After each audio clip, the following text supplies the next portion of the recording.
예, 감사합니다. 기독교 신앙을 가지고 있는 우리가 항상 잊어서는 안 될 것이 있다고 한다면 바로 우리는 부활의 신앙을 가지고 있다라고 하는 그런 사람이고 그런 신앙을 가지고 있다라고 하는 겁니다. 우리는 지난 4월 첫 번째 주일, 지난 4월 4일에 금년도 부활절을 맞이했습니다. 그 이후로 이제 오늘이 4월의 마지막 주일이기 때문에 그 부활절 네 번째 주일을 맞이하게 되는데, 근데 부활의 아침이라고 하는 것은 사실은 4월의 첫 번째 주일만 부활절이 아닙니다. 그런 것이 아니라 매 주일마다 우리는 생명의 아침, 부활의 아침을 다시 우리는 계속해서 맞이하고 있게 됩니다. 오늘은 4월 25일 이 아침에도 우리는 주일을 맞이해서 하나님 앞에 나와서 예배를 드리는 건데, 왜 우리가 주일날 예배를 드리느냐? 그 주일날은 바로 예수님께서 부활하신 날입니다. 그 부활한 것을 기념하고, 그리고 부활하신 주님을 다시 만나기 위해서, 그래서 우리가 주일날 하나님 앞에 나와서 예배를 드리는 겁니다. 여러분들도 잘 아시는 것처럼 기독교에서 가장 중요한 두 개의 절기가 있다고 한다면 첫 번째는 성탄절이고 두 번째로는 부활절입니다. 성탄절이 뭐냐? 한마디로 말하면 하나님께서 친히 인간의 모습으로 우리의 삶의 현장에 오신 것을 우리가 기억하고 그것을 기념하는 그러한 절기입니다. 우리 인간의 고통과 아픔과 눈물을 아시고 이 땅에 오셔서 우리와 함께, 우리 인간과 함께 고난을 받으시고 인간과 함께 아파하셨던 것, 이것이 어떻게 보면 성탄절의 축복입니다. 그런데 이 성탄절의 구체적인 목표는 바로 부활절에 이루어지게 되어 있습니다. 왜냐하면 인간이 그토록 두려워하는 죽음의 문제, 죄의 문제, 이런 것들을 예수님께서 부활하심으로 말미암아서 이 모든 것을 이길 수 있는 권세를 우리에게 허락해 주셨기 때문에 그렇습니다. 죽음이라고 하는 것은 생명의 기쁨과 우리의 삶을 빼앗아가는 어두움의 세력이자 또는 사탄의 세력이라고도 말할 수가 있습니다. 인류의 최대의 숙제요, 또한 적이었던 죽음을 우리는 부활절을 통해서 이 모든 것을 이기고 승리하게 되었다라고 하는 겁니다. 죄로 말미암아 마땅히 죽을 수밖에 없는 우리에게 하늘나라의 소망, 그리고 하늘나라의 시민권을 우리에게 허락해 주시고 영원한 생명을 주셨던 그 증표, 이것이 바로 부활의 축복이라고 하는 겁니다. 그래서 우리는 이 죽음의 권세를 이기시고 부활하신 주님을 이 부활절에는 날마다 마음껏 찬양을 하는 이유가 바로 거기에 있다고 볼 수가 있습니다. 이러한 부활이 우리에게 주는 그러한 메시지는 생명이 죽음보다 강하다라고 하는 겁니다. 그리고 생명이 가장 소중하고 아름답다라고 하는 그러한 것인데, 예수님은 이 죽은 자 가운데서 3일 만에 부활을 하심으로 이 소중하고 아름다운 생명을 주시는 분이 바로 하나님이시다라고 하는 것을 우리에게 가르쳐주고 있습니다. 또한 이제는 죽음이 아닌 생명을 향해서 부활로 인한 승리의 삶을 살라고 우리에게 말씀을 하고 있습니다. 이것은 부활의 주님을 믿고 따르는 그러한 우리의 성도들에 대한 요청이기도 하고 우리에 대한 명령이기도 합니다. 다시 말하면 우리가 이제 앞으로 언젠가는 죽게 되고 그래서 부활하게 되고 하는 미래의 부활도 우리가 기대를 해야 되지만, 매 순간 살아가면서 지금도 부활의 삶을 경험하며 살라고 하는 겁니다. 그런데 우리가 부활의 삶을 계속해서 영위하고 살아가기 위해서는요, 우리가 회복해야 될 것이 있습니다. 예수님께서 부활하시기 이전에 그동안 예수님을 믿고 따라다녔던 제자들에게 그 제자들의 모습을 가만히 보게 되면 아직까지도 회복되어야 될 상처와 그 다음에 슬픔과 실망이 남아 있었습니다. 오늘 우리가 함께 읽었던 이 성경 말씀의 본문을 보게 되면 상처를 입고 실망을 했어요. 그래서 일상적인 생활로 다 돌아가 버렸어요. 베드로를 비롯해서 모든 제자들이 다 이제는 더 이상 희망이 없다, 그렇게 해가지고 다 되돌아 자기네 집으로 돌아가 버렸습니다. 그런데 오늘 성경 말씀에 의하면 이제 부활하신 예수님께서 그래도 수제자였던 이 시몬 베드로에게 나타나셔서 그의 모습을 잘 회복시켜 주시는 그러한 장면이 오늘 성경 말씀에 나오는 그러한 내용입니다.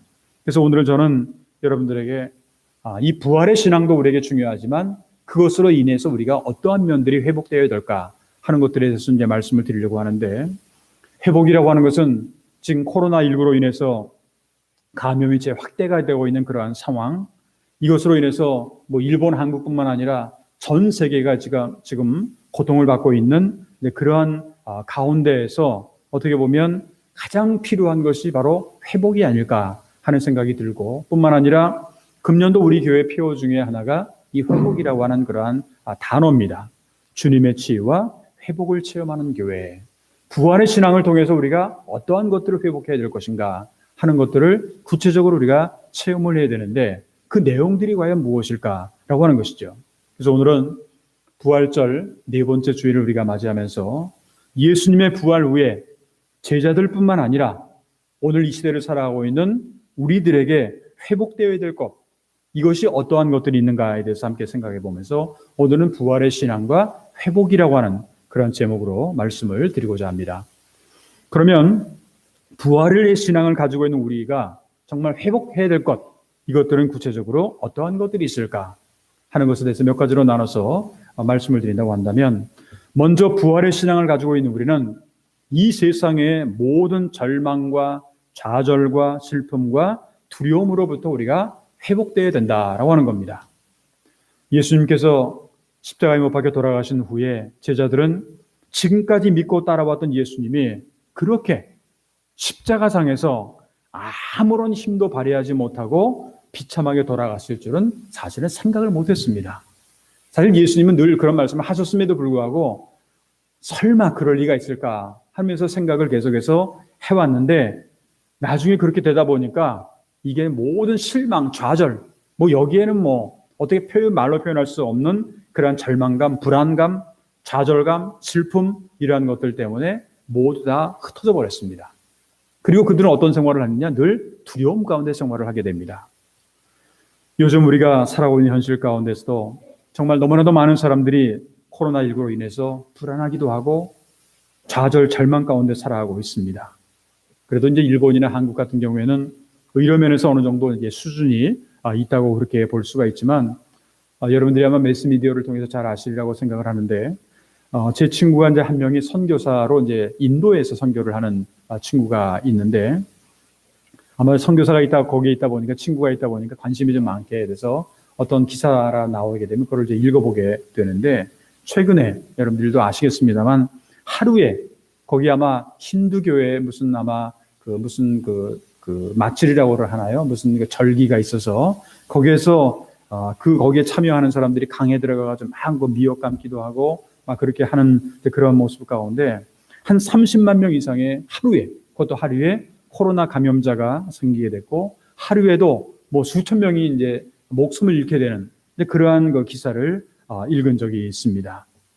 우리는 눈앞에서 한꺼번에 수십만 명이 코로나 감염되는 모습이나 아니면 많은 사람들이 죽어가는 모습을 직접 목격하지 못하기 때문에 그러한 감각이 없을 수도 있겠습니다만, 그러나 실제로 눈앞에 엄청난 일이 벌어지는 그러한 모습을 직접 목격을 한다면 불안과 절망, 슬픔이라고 하는 것은 이루 말로 표현할 수가 없을 겁니다. 근데 여러분들 잘 한번 생각해 보시면 오늘 우리가 살고 있는 일본의 현실도 그렇게 많이 다르다고 볼 수가 없습니다.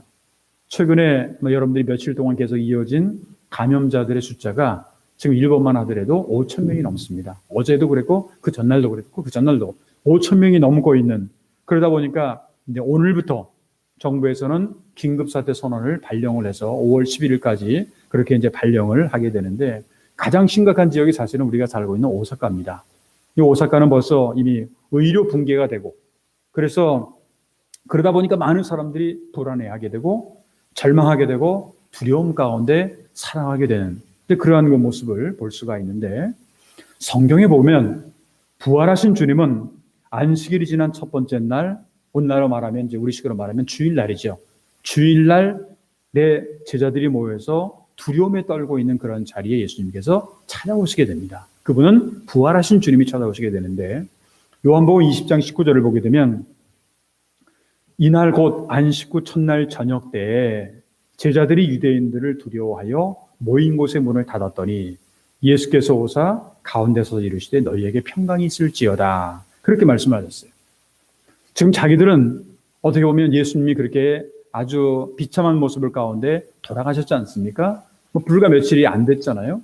그런 상황 가운데서 두려움과 슬픔과 절망적인 그러한 상황에 처해 있는 제자들에게 예수님께서 나타나셨다는 거죠. 부활하신 예수님이 나타나셔서 첫 번째 하신 말씀이 뭐냐면 너희에게 평강이 있을지어다. 이 말은 무슨 말이냐면 평강을 통한 회복의 말씀이 주어졌다라고 하는데 그런 얘기입니다. 이 말씀을 들은 제자들은요, 처음에는 이분이 도대체 누굴까 하면서 정말 예수님인가, 우리 선생님인가 기쁘기도 하지만 이게 뭐야, 유령하냐? 뭐 이런 식으로 해가지고 반신반의하고 있다가 나중에 이제 예수님인 것을 확인을 하게 되죠. 그리고 나서 그들은 두려움과 슬픔이 회복이 됩니다. 그리고 기쁨으로 바뀌어지게 됩니다. 그것이 바로 요한복음 20장 20절에 보게 되면 이 말씀을 하시고 손과 옆구리를 보이시니 이건 확인하는 거죠. 예수님이라고 하는 것을 확인하는 거. 그리고 제자들이 주를 보고 기뻐하더라. 이게 유령이 아니구나. 이분이 그분이구나. 예수님이구나. 우리 선생님이구나 하는 것을 알게 돼서 그것을 보고 기뻐했다고 성경은 말씀을 하고 있습니다. 이와 같이 당시 예수님의 십자가의 죽음으로 절망과 슬픔 가운데 있었던 제자들에게 부활하신 예수님이 나타나셔서 그들에게 평강을 주셨다는 거죠. 평강을 주시고 그리고 회복의 은총을 그들에게 베풀어 주셨던 것을 알 수가 있습니다. 저는 이러한 회복의 은총이 오늘 우리의 자신들뿐만 아니라 세계에서 수많은 사람들이 슬픔과 어떤 절망 가운데 당하고 있는 유가족들, 그리고 인생의 수많은 슬픔과 상처, 두려움 가운데 현재 살아가고 있는 그런 모든 분들에게 바로 이러한 하나님이 주시는 부활하신 예수님께서 주시는 회복의 은총이 우리 모두 가운데 함께하기를 간절히 바랍니다. 두 번째로 우리가 예수님의 부활을 통해서 회복해야 될 것이 뭐냐면 바로 우리의 믿음이라고 하는 겁니다. 부활하신 예수님께서 제자들에게 오셔서 그들이 잃어버렸던 평강과 기쁨을 회복하실 때 12제자의 하나로서 디두모라고 하는 불리는 도마라고 하는 사람은 그 자리에 없었습니다. 요한복음 20장 24절을 보게 되면 12제자 중에 하나로서 디두모라 불리는 도마는 예수께서 오셨을 때 함께 있지 아니한지라 그렇게 기록이 되어 있죠. 부활하신 예수님께서 제자들에게 이제 떠나시고 그리고 이제 함께 안 계실 때 예수님을 배웠던 그러한 제자들이 도마에게서 와서 뭐라고 얘기를 하냐면 우리가 주님을 만났다. 우리가 주님을 보았다.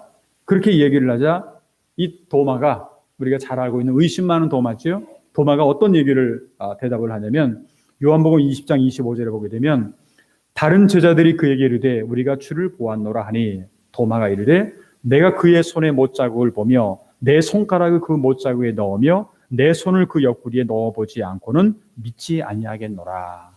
그렇게 대답을 하게 됩니다. 근데 그로부터 시간이 좀 흘러서 한 8일 후에 제자들이 다시 이제 집안에서 문을 잠가 걸고 있었던 그러한 상황 속에서 그때는 도마도 함께 있었습니다. 그럴 때 예수님께서 다시 그들에게 나타나시게 됩니다. 그리고는 그들에게 이전과 같이 똑같이 뭐라고 말씀하시냐면 너희에게 평강이 있을지어다. 그렇게 말씀을 하시고 이번에는 예수님의 부활을 믿지 않고 의심했던 도마에게 예수님께서 하시는 말씀이 있어요. 그 말씀이 뭐냐면 요한복음 20장 26절로부터 27절에 있는 말씀인데 여드레를 지나서 그러니까 8일이 지났죠. 제자들이 다시 집 안에 있을 때 도마도 함께 있고 문들이 닫혔는데 예수께서 오사 가운데 서서 이르시되 너에게 평강이 있을지어다. 이거는 뭐 이전하고 똑같이 예수님의 제자들 앞에서 나타나셔서 첫 번째 인사가 너에게 평강이 있을지어다. 그렇게 하시고 27절을 보게 되면 이제는 도마에게 이르시되 내 손가락을 이리 내밀어 내 손을 보고 내 손을 내밀어 내 옆구리에 넣어 보라. 그리하여 믿음 없는 자가 되지 말고 믿는 자가 되라 하는 그런 말씀을 하십니다. 그때 비로소 도마는 대답을 합니다. 요한복음 20장 28절에 보게 되면 도마가 대답하여 이르되 나의 주님이시요 나의 하나님이시니이다. 지금까지 자기가 의심했던 것에 대해서 얼마나 철저하게 자기가 지금 잘못됐다는 것을 잘 깨닫게 되고 이제는 나의 주님이시여 나의 하나님이시다라고 하는 그러한 고백을 하게 됩니다. 부활하신 예수님에 대해서 믿겠다라고 하는 거죠. 이렇게 부활하신 예수님께서 어떻게 보면 의심 많았던 제자에게 이 믿음을 회복시켜 주시는 장면입니다. 이렇게 믿음을 회복시켜 주셨다. 아마도 여러분들 가운데도 교회를 다니고 신앙생활을 하지만 예수님이 부활하셨다고 하는 것에 대해서 성경을 통해서는 알고 있어요. 지식적으로는 알고 있지만 도마처럼 현실적으로 믿기 어려운 분들이 혹시라도 계실지 모르겠습니다. 우리가 분명히 알아야 될 것은 예수님의 부활을 통해서 우리가 회복이 되어야 될 것은 뭐냐? 바로 우리의 믿음이라고 하는 거죠. 바로 우리의 부활의 신앙. 이것이 우리에게 필요하다라고 하는 것. 이것이 회복되어야 된다라고 하는 것. 이것이 바로 오늘 우리가 부활의 신앙을 통해서 우리가 깨달아야 될 두 번째 내용입니다. 세 번째 마지막으로 부활의 신앙을 통해서 우리가 회복해야 될 것은 뭐냐면 우리가 이 세상에서 감당해야 될 우리의 사명입니다. 내가 왜 태어났고 이 세상에서 내가 뭘 해야 되는가 하는 그런 것인데 오늘 성경 말씀의 그 성경 내용을 쭉 읽다 보게 되면 부활하신 주님께서 제자들에게 일으키신 회복의 역사가 회복의 사건이 무엇인가라고 하는 것에 대해서 분명히 우리에게 보여주고 있습니다. 부활하신 예수님께서 이제 세 번째로 예수님께서 나타나신 것이 어디냐면 디베레라고 하는 호숫가. 이것은 이제 갈릴리 호수라고도 얘기를 하지만 그 호숫가에 있습니다. 예수님과 제자들이 함께 조반을 드셨어요. 식사를 함께 하셨어요. 그리고 예수님께서 베드로에게 물으십니다. 오늘 성경 말씀 15절을 보게 되면 요한의 아들 시몬아 내가 이 사람들보다 나를 더 사랑하느냐. 그때 베드로가 뭐라고 대답하냐면 주님 그러하나이다. 내가 주님을 사랑하는 줄 주님께서 아시나이다. 그래서 예수님께서 뭐라고 말씀하셨냐면 내 어린 양을 먹이라. 그렇게 말씀을 하십니다. 16절에 보게 되면 두 번째로 다시 물으십니다. 예수님께서 요한의 아들 시몬아 내가 나를 사랑하느냐. 그때 베드로가 대답합니다. 주님 그러하나이다. 내가 주님을 사랑하는 줄을 주님께서 아시나이다. 그러자 예수님이 다시 말씀을 합니다. 내 양을 치라. 그리고 예수님께서는 세 번째 또 다시 물으십니다. 오늘 17절에 보게 되면 요한의 아들 시몬아 내가 나를 사랑하느냐. 예수님께서 이제 이렇게 세 번씩이나 이렇게 내가 나를 사랑하느냐 이렇게 물으시자 베드로는 좀 근심을 하겠네요. 이 대체 왜 이렇게 내가 사랑 안 하는 건가? 뭐 하는 그런 식으로 이제 그렇게 근심을 하면서 대답을 합니다. 주님, 모든 것을 아시오매 내가 주님을 사랑하는 줄을 주님께서 아시나이다. 그래서 예수님께서 또 다시 말씀을 하죠. 내 양을 먹이라. 여러분들 오늘 성경 말씀을 이렇게 읽으시면서 아니면 여러분들이 느끼시면서 도대체 부활하신 예수님과 이 베드로의 대화가 결국 똑같은 얘기를 지금 세 번을 좀 하고 있는데 왜 이렇게 세 번씩이나 반복되고 있을까 하는 그런 어떤 의미를 여러분들이 혹시나 생각을 해본 적이 있으십니까?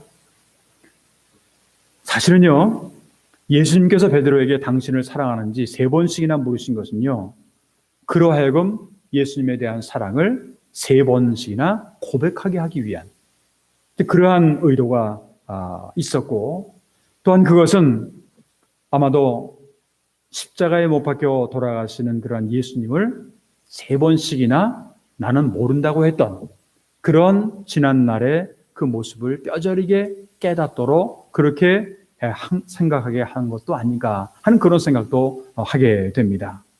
또한 그의 이 세 번의 실패, 나는 몰라, 나는 그분 몰라 이렇게 얘기를 했던 그런 실패를 그에게 완전히 회복할 수 있는 그러한 기회를 주신 것으로도 볼 수가 있습니다. 우리가 똑같은 걸 세 번 반복하는 것이 그냥 단순하게 왜 똑같은 얘기 세 번 반복하느냐가 아니라 지금까지 베드로가 살아왔던 모습에 대해서 예수님과의 관계 속에서 회복시켜 주시기 위한 그런 예수님의 하나의 의도였다라고 하는 것도 우리가 알 수가 있게 됩니다. 베드로에 대한 변함없는 사랑인데 근데 이제는 용서와 화해의 사랑을 그 모습을 베드로에게 먼저 내밀어 주셨다. 손을 먼저 내밀어 주신 거예요. 이쪽에서 얘기한 게 아니라 예수님께서 먼저 손을 내밀어 주시면서 지금까지 갖고 있었던 모든 상처, 아픔들, 후회하는 마음들, 이런 것들을 다 회복시켜 주시는, 어떻게 보면 이 세 번의 대화를 통해서 베드로에게는 주님으로부터 잃어버렸고 믿었을 사랑과 신뢰, 이 모든 것들을 다 회복받는 순간이었다고도 그렇게 우리가 이것을 볼 수가 있습니다. 특별히 이제 내 양을 먹이라 라고 하는 그런 하신 말씀은요, 베드로에게 이제 주님의 신뢰함과 그에게 이제 소명, 다시 말하면 사명을 확실하게 회복시켜 주시는 그러한 일이라고도 볼 수가 있습니다. 예수님의 제자로서 이제 임명을 받았는데, 그리고 어떻게 보면 가장 수제자로서도 인정을 받았는데, 근데 예수님이 십자가에 아무런 힘없이 이렇게 비참하게 돌아가시자 도망가 버렸지 않았습니까? 그리고 예수님 모른다고 3번씩이나 부인하지도 않았습니까? 근데 그런 베드로를 갖다가 어떻게 회복시켜 줄 수 있는가 하는 것을 생각해 본다고 한다면, 오늘 3번의 질문을 계속해서 반복을 하시면서 베드로에게 똑같은 대답을 반복을 하게 만듭니다. 근데 그렇게 하시면서 하는 그런 이 모습을 보게 되면 결국 소명을, 베드로의 사명을 다시 한번 확인하고 회복시켜 주시는 그러한 장면이라고도 볼 수가 있습니다. 오늘 성경 말씀을 통해서 우리가 예수님께서 똑같은 질문을 3번씩이나 반복을 하고 대답을 듣는 이러한 것들은요, 사실은요, 당시의 근동지방의 하나의 관행, 하나의 습관이었다라고 하는 것을 우리가 알 수가 있습니다. 이 근동지방에서는, 그 당시의 예수님 시대 근동지방에서는 어떤 사람에게 예를 들면 어떤 법적인 권한이라든가 아니면 지위를, 지닌 책무를 그에게 이제 부여하기 위해서는요, 많은 사람들 앞에서, 증인들 앞에서 같은 말을 3번을 반복을 하는, 같은 말을 3번을 반복을 하는 그러한 관행이 있었다고 합니다. 그러니까 이 말씀을 우리가 잘 읽다 보게 되면 바로 우리의 시대로, 오늘의 시대에서 우리의 입장에서 이걸 읽다 보게 되면 조금 이해가 안 갈 수 있어요. 왜 똑같은 말을 계속해서 반복하나? 아까도 말씀드렸지만 좀 근심하잖아요. 베드로가 근심하여 이르되 라는 말을 하잖아요. 그런데 이것이 그 당시의 관행이었다라고 하는 것을 우리가 어느 정도 이해를 한다고 한다면, 부활하신 예수님께서 베드로에게 제자로서의 사명을 완벽하게 회복시켜 주시는 그러한 장면이 바로 오늘 성경 말씀의 내용이라고 하는 것을 우리가 알 수가 있습니다. 우리는 늘 성경을 읽고 있지만 그 성경 말씀의 본래의 의미를 우리가 잘 이해를 해야 되는데, 바로 오늘 성경 말씀이 부활하신 예수님이 베드로를 만나서 그의 모든 것을 다 회복시켜 주시는 그러한 장면이었던 것을 성경을 통해서 우리는 알 수가 있습니다. 사랑하는 성도 여러분, 예수님의 부활을 체험한 우리들은 자신의 인생이나 아니면 신앙생활 가운데 무엇을 회복해야 되면 좋을까? 우리는 지금 무엇을 회복해야 될까? 어떻게 보면 우리의 주어진 현실 가운데 절망이라든가 두려움이라든가 이런 것들도 우리가 회복을 해야 되고, 정말 우리의 신앙이 정말 제대로 된 신앙인가? 정말 누구와 보더라도 예수님께 인정받을 만한 신앙인가? 라고 하는 것을 되돌아보면서 우리의 신앙이 다시 한번 회복되어야 될 것이고, 또 한 가지는 우리가 그리스도인으로서 이 세상에서 감당해야 될 사명이 무엇인가를 다시 한번 회복할 수 있는 그러한 모습이 바로 오늘 성경 말씀에 부활하신 예수님과 또한 베드로와의 대화 속에서 오늘 우리의 시대를 살아가는 우리들에게 주시는 중요한 교훈이 아닌가 하는 그런 생각을 하게 됩니다. 간절히 바라기는 오늘 부활절 4번째 주일을 우리가 맞이하면서 예수님의 부활을 통해서 우리가 그동안 평소에 잃어버렸던 평강과 기쁨과 또한 믿음, 그리고 사명을 다시 한번 우리가 회복함으로 말미암아서 하루하루 진정 부활의 신앙과 함께 부활의 증인으로서 날마다 복된 인생, 승리의 인생을 살아갈 수 있는 그런 저와 여러분들의 앞으로의 신앙생활이 되시기를 주님의 이름으로 축원합니다. 기도하겠습니다. 모신 하나님 아버지, 감사합니다. 4월의 마지막 주일이자 또한 부활절 4번째 주일을 맞이하게 하시고, 교회에서 그리고 각 가정에서 온라인으로 하나님 앞에 또한 예배의 자리에 있게 하시니 진심으로 감사를 드립니다. 오늘 말씀을 통해서 우리는 부활의 신앙을 갖고 있는 사람들에게 회복이 필요한 것이 무엇인가를 다시 한번 저희들이 깨달을 수 있도록 인도하여 주시옵시고, 우리의 주어진 현실이 아무리 절망적이고 불안과 슬픔과 두려움이 있다고 할지라도 여기서 부활의 신앙을 통해서 회복되는 역사가 나타날 수 있도록 주님께서 인도하여 주시옵소서. 또한 우리의 믿음도 단순한 믿음이 아닌 정말 부활의 신앙, 부활의 믿음을 분명하게 확신을 가지고 소유할 수 있는 우리 모두가 될 수 있도록 인도하여 주시옵소서. 또한 우리가 이 땅에 태어나서 아무런 의미 없이 살아가다가 이 세상을 끝나는 것이 아니라 우리에게는 반드시 하나님께서 우리에게 주시는 사명이 있음을 깨닫고 베드로에게 사명을 다시 한번 회복시키시고 확인하셨던 그런 예수님의 모습을 통해서 우리 자신들의 모습을 다시 한번 되돌아보며 부활의 신앙을 가지고 있는 우리가 우리의 사명이 무엇인가를 다시 한번 깨닫고 매 순간순간마다 실천해 나갈 수 있도록 인도하여 주시옵소서. 코로나19에 이제 제3차 긴급사태 선언이 지금 발령되어 있는 그런 환경 가운데 있습니다. 하나님, 정말로 우리의 현실을 보면 참으로 불안과 두려움이 가득 찹니다. 어떻게 해야 될지 알지 못하지만 그러나 하나님께서 우리에게 금년도 우리 교회 표처럼 치유와 회복의 은혜를 허락하여 주시었고 날마다 하나님이 주시는 그 은혜 가운데 범사에 감사하며 찬양하며 하나님 앞에 모든 영광을 돌려드리는 살아가는 우리들의 모든 생활들이 될 수 있도록 주님께서 지키시고 인도하여 주시옵소서. 많은 성도들이 이제 아버지 하나님 교회에 함께 참여하지 못하고 또는 온라인 예배로 참여하는 분들도 많이 있습니다. 하나님께서 그들도 기억하여 주시옵시고 하루빨리 자유스럽게 하나님 앞에 나와서 예배할 수 있는 날이 올 수 있도록 주님께서 지켜주시옵시고 우리의 미래가 하나님이 보실 때 아름다운 복된 미래가 열려질 수 있도록 주여 인도하여 주시옵소서. 그동안 자유롭게 교회 나와서 예배를 드렸다고 하는 것이 얼마나 우리에게 복된 것인가를 다시 한번 이런 기회를 통해서 깨달을 수 있도록 도와주시옵고 단순하게 고난과 아픔과 어려움이 부정적인 것으로만 끝나는 것이 아니라 우리에게 좋은 깨달음의 기회가 될 수 있도록 주여 인도하여 주시옵소서. 영육간의 질고로 동단한 성도들, 그 여러 가지 질병과 고통 가운데 방황하고 있는 성도들, 남에게 말할 수 없는 고민을 가지고 있는 성도들 많이 있습니다. 한 분 한 분 위에 하나님의 은혜와 평강이 저희를 넘쳐날 수 있도록 주님께서 인도할 줄 믿사옵고 또한 앞으로 일주일 동안 살아갈 때에도 저희들에게 날마다 눈동자같이 보살펴 주셔서 어느 상황 어느 형편에 있든지 간에 주님께서 보호하시는 임마누엘의 은총이 저희들 모두 가운데 날마다 넘쳐날 수 있도록 인도할 줄 믿사오며 모든 말씀을 우리 주 예수 그리스도의 이름으로 감사하며 간절히 축복하며 기도하옵나이다. 아멘.